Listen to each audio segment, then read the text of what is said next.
마가복음 12장 41절에서 44절까지의 말씀입니다. 예수께서 헌금함을 대하여 앉으사 무리가 어떻게 헌금함에 돈 넣는가를 보실세. 여러 부자는 많이 넣는데 한 가난한 과부는 와서 2렙돈 곧 한 고드란트를 넣는지라. 예수께서 제자들을 불러다가 이르시되 내가 진실로 너희에게 이르노니 이 가난한 과부는 헌금함에 넣는 모든 사람보다 많이 넣었도다. 그들은 다 풍족한 중에서 넣었거니와 이 과부는 그 가난한 중에서 자기의 모든 소유 곧 생활비 전부를 넣었느니라 하시니라. 아멘. 오늘 말씀은 여러분들이 한 번쯤은 들어보셨을 거예요. 2렙돈을 헌금함에 넣은 과부 이야기입니다. 이 말씀을 읽을 때마다 한 가지 궁금한 것이 있었습니다. 2렙돈이면 2렙돈이지 왜 굳이 한 고드란트라고 또다시 언급하는 것일까? 대단할 것 없는 것처럼 보이는 부분이지만 이게 조금 궁금했어요. 굳이 2단위를 사용할 필요가 있었을까? 그러다가 말씀을 묵상하면서 이 과부가 그랬겠구나 하는 생각이 들더라고요. 제법 오래전 일입니다. 그때는 그렇게 넉넉한 생활을 하지 못하던 때였어요.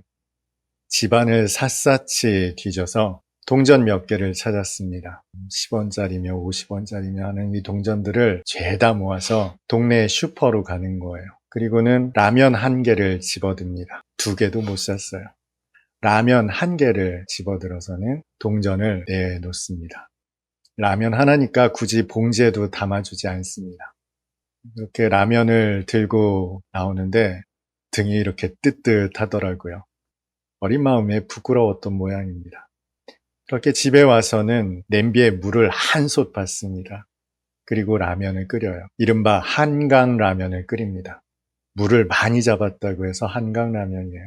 제대로 된 라면 맛을 느낄 수가 없죠. 그 라면에 그래도 밥은 있었던 모양이에요. 밥을 말아서 먹었던 기억이 있어요. 그때를 떠올리니까 왜 2렙돈, 한 고드란트라고 기록했는지 알겠더라고요. 이 과부가 얼마나 가난했는지를 단적으로 보여주는 대목입니다. 과부는 가진 생활비를 모두 다 긁어 모았어요. 그랬더니 손에 쥐어지는 게 2렙돈이었습니다. 10원짜리 2개 정도였죠. 그 10원짜리 2개를 가지고 으리으리하게 지어진 성전 앞으로 나갑니다. 그리고는 10원짜리 2개를 넣은 거예요. 그때 그 과부가 어떤 마음이었을까 싶은 생각이 들어요. 이 과부가 이렇게 가난했던 이유에 대해서 마가는 오늘 본문 이전에 기록하고 있죠. 긴 옷을 입고 시장에서 문안받기를 좋아하는 잔치자리에서 높은 자리에 앉기를 좋아하는 이 서기관들이 과부의 가산을 다 삼켰다는 겁니다. 이 과부는 아주 가난한 과부였습니다. 그런데도 불구하고 자기가 가진 모든 것을 성전에 드렸습니다. 예수께서는 헌금함 앞에서 이 장면을 보시고는 과부를 칭찬하십니다. 데려다가 칭찬하신 것도 아니었고요. 제자들을 따로 불러서 이것 보아라 하시면서 칭찬하셨습니다. 다른 부자들이 그 가진 중에 많이 넣는 것, 그것보다 과부가 많이 넣었다라며 칭찬하시죠. 그런데 여러분, 제자들에게 칭찬만 하실 것이 아니라 이 과부를 좀 도와주면 얼마나 좋겠습니까? 과부를 구제해 주는 것이 훨씬 더 도움이 되는 상황 아니겠어요? 근데 예수께서는 그 과부를 구제하는 일에는 신경을 쓰지 않으셨어요. 다만 이 과부를 칭찬하는 것으로 그쳤다는 거예요. 이것도 예수님이 조금 이해가 되지 않는 대목이죠. 그렇게 사랑을 언급하셨던 주님이신데, 그렇게 이웃사랑을 말씀하셨던 주님이신데 왜 이 대목에서는 과부를 도와주시지 않으셨을까? 우리가 신앙생활을 하면서 가지고 있는 큰 오해가 한 가지 있어요. 그것은 많이 심으면 많이 거둔다는 이 신앙관을 가지고 우리는 신앙생활을 합니다. 그러다 보니 헌금도 그런 개념을 가지고 있어요. 하나님께 많이 드리면, 많이 헌금하면 하나님께서 많은 것으로 채워주신다. 여러분, 헌금의 본질이 무엇이라고 생각합니까? 하나님께 많이 드리면 하나님께서 많이 보답해 주신다. 이게 헌금의 본질입니까? 헌금은요, 하나님의 언약에 대한 우리의 믿음의 고백입니다. 더 나아가 하나님을 사랑하고 이웃을 사랑하는 그 사랑의 실현이기도 합니다. 이것이 헌금이 가지고 있는 본래 의미예요. 그런데 여기에는 한 가지 더 중요한 의미도 포함되어 있습니다. 그 헌금을 드림으로 말미암아 겪게 될 불이익까지도 헌금의 의미에 포함되어 있다는 거예요. 이를테면 여러분, 내 주머니에 1,000원이 있는데 1,000원 중에 500원을 헌금을 했어요. 500원으로 빵을 하나 사서 집으로 돌아갔더니 식구들이 있어요. 그러면 하나님께서 왜 더 채워주시지 않는가 하는 것이 아니라 500원으로 살 수 있는 빵으로 내 식구들과 나누어 먹겠다라는 결단, 이것도 헌금의 의미에 포함되어 있다는 거예요. 내가 조금 배고프지만 이것을 통해 누군가가 배부를 수 있다면 그것으로 나는 만족하겠다라는 것이 헌금의 의미에 포함된다는 겁니다. 헌금은 대가를 기대하고 드리는 게 아니에요. 그것은 거래죠. 하나님과 거래하려고 우리가 신앙생활합니까? 아닙니다. 헌금은 우리 믿음의 고백이에요. 사랑의 실천이라고요. 그렇기 때문에 이 가난한 과부가 생활비 전부를 하나님께 드리고 나서 집으로 돌아갔을 때 그는 냉혹한 현실에 직면했을 거예요. 물론 하나님께서 그런 과부를 버려두시지는 않죠. 공중의 새를 보아라. 하나님께서 다 먹이시고 입히시지 않느냐. 물론 하나님은 그런 좋으신 하나님입니다만, 그러나 이 헌금을 가지고 하나님과 거래하려는, 내가 이만큼을 드리면 하나님께서 더 큰 것으로 채워주시겠지 하는 이 대가를 기대하는 마음은 헌금의 온전한 정신이라고 할 수 없어요. 그래서 헌금 드리고 나서 배고픈 건 당연한 겁니다. 당연하다라는 표현이 조금 그렇지만 그럴 수 있다는 거예요. 예수께서 구제하시지 않으셨다고 그 과부가 하나님의 긍휼과 돌보심을 받지 못했을까요? 결코 그렇지 않았을 겁니다. 그렇다면 궁금합니다. 도대체 오늘 본문이 우리에게 전하는 복음의 메시지는 무엇일까요? 저는 오늘 본문을 묵상하면서 유독 이 한 단어가 눈에 들어왔습니다. 그것은 바로 많이라는 부사였어요. 예수님께서는 제자들에게 이 과부를 칭찬하죠. 여기 있는 그 누구보다 이 과부가 헌금을 가장 많이 했다고 제자들에게 말씀하고 계세요. 그런데 사실 이 말씀은 쉽게 납득되지는 않습니다. 예수님께서 풀어 설명을 해주시죠. 그 가진 생활비 전부를 넣었기 때문에 가장 많이 헌금한 것이다. 여러분, 이것이 문자적으로는 이해가 됩니다만 한번 예를 들어보겠습니다. 여러분이 청첩장을 받았어요. 그런데 주머니에 돈이 없는 겁니다. 해서 축의금으로 200원을 넣었다고 생각해 보세요. 달랑달랑 소리가 났겠죠? 그 축의금 봉투를 냈다고 한번 생각해 보세요. 그리고 나중에 그 신랑이나 신부가 그 봉투를 받았다고 한번 생각을 해 보세요. 이제 조금 와 닿습니까? 저는 예전에 청첩장을 받고도 결혼식에 못 간 일이 종종 있었습니다. 정말 거짓말처럼 돈 10,000원이 없었어요. 그래서 가지 못한 일이 덜어 있었습니다.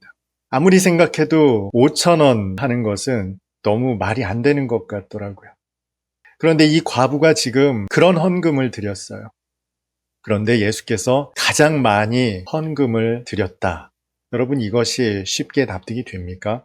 이 대목에서 왜 많이라는 단어가 마음속에 들어왔는지 조금 설명을 드려볼게요. 완전하신 하나님 나라는 완전한 기준을 따를까요? 아니면 상대적인 기준에 따를까요? 모든 사람이 죄를 범하였음에 하나님의 영광에 이르지 못하더니, 하나님의 그 완전한 기준에 빗대어 볼 때 모든 사람이 하나님의 영광에 이를 수 없다는 거예요. 완전한 하나님 나라라면 하나님 나라의 기준은 절대적이어야 합니다. 그런데 오늘 예수께서 과부의 헌금을 두고 말씀하시는 이 말씀은 상대적입니다. 부자가 넣은 헌금은 그가 가진 많은 것 중에 일부를 드린 것이고, 이 과부의 헌금은 그 생활비 전부를 넣었으니 많이 드린 것이다. 보세요. 이것은 아무리 봐도 상대적인 기준이죠. 예수께서는 지금 상대적 기준으로 말씀하고 계신다는 겁니다. 역설적으로 세상의 기준은 절대적입니다. 세상 사람들이 볼 때 이 과부의 헌금은 보잘것없는 헌금이에요. 많이 넣은 헌금이 결코 아닙니다. 어디 하나님께 드리는 헌금인데 20원을 넣을 수 있어요. 빌려서라도 조금 더 넣어야 하지 않겠습니까? 이게 세상이 가진 절대적 기준이에요. 그런데 예수께서는 절대적 기준으로 말씀하지 않으셨다는 거예요. 이것은 복음의 아주 중요한 원리를 일깨워주는 말씀이에요. 로마서 1장 17절에는 이런 말씀이 있죠. 복음에는 하나님의 의가 나타나 있다. 예수님의 말씀은 복음입니다. 천국 복음이에요. 그러면 오늘 이 예수님의 말씀 속에도 천국 복음이 담겨 있겠죠. 그리고 여기에는 하나님의 의도 담겨 있습니다. 다시 말해서 하나님께서 우리를 구원하시는 그 구원의 기준이 상대적이라는 거예요. 이상하지 않습니까? 절대적 기준이어야 할 것 같은 하나님 나라의 구원의 기준이 그런데 상대적이라는 겁니다. 어떻게 상대적일까요? 그 많고 적음을 판단하시는 분이 누구셨어요? 예수님이셨어요. 하나님이십니다. 그 판단하시는 분은 오직 하나님이시다. 바로 이것이 절대적 기준이에요. 사람들이 판단할 때는 에이 그것밖에 할 수 없어 라는 절대적 기준에 비추어 판단하게 된다는 거예요. 그런데 예수님의 판단은 절대적 기준에 의하지 않는다는 거죠. 예수님께서 2렙돈을 많이 넣은 것이라고 말씀하신다면 그것은 많은 헌금이 맞습니다. 귀신 들린 아이를 데려왔던 아버지가 할 수 있거든 내 아이를 좀 고쳐주십시오. 예수님께서 불호령을 치시죠. 할 수 있거든이 무슨 말이냐. 믿는 자에게 능치 못할 일이 없다. 그랬더니 이 아버지가 그 연약함을 그대로 고백합니다. 나의 이 믿음 없는 것을 도와주십시오. 결국 그 아이는 고침을 받았죠. 그 믿음 없음을 주님께서 믿음으로 인정해 주셨다는 거예요. 그래서 귀신이 쫓겨나간 겁니다.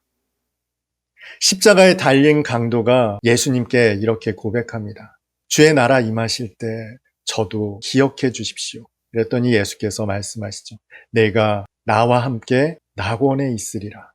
여러분 그 한마디가 아주 대단한 믿음입니까? 구원받을 만한 믿음이 맞습니까? 참 보잘것없는 죽기 직전에 한 고백이잖아요.